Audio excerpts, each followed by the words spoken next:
This is the best way to join your 3-piece corset to get a very neat and perfect result at the end.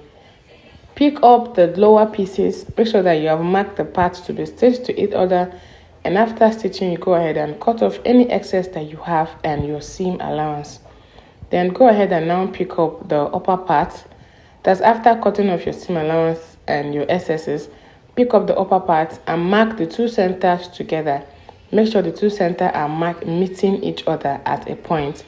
Then stitch from one center, that's from the midpoint, to one end of the bra cup.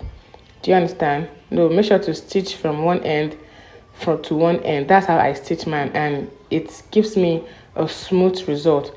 This is because if there are going to be any excess, it should just be on the both sides, and you can go ahead to trim it off. You will now know that your center cup is already in line. So for this center part, to start the other part, I'll go ahead and notch the midpoint, give it a notch there before starting to stitch the other end. Just watch closely, you see what I'm doing.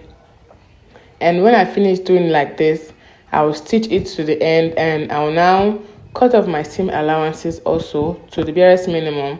I use 1/2 inch seam allowance, then I'll now cut it off to maybe, I'll leave with 0.25. Yes, I'll be leaving at 0.25 because I don't like so many allowances inside my dress when I'm done making it. So I'll go ahead now and trim off my seam allowances, and if there are any excess, I'll still go ahead and trim it off. And this is what we are having. So I'll now bring the one I've ironed. This is the one I've ironed, and this is the one I just stitched. So this is the result of what I had.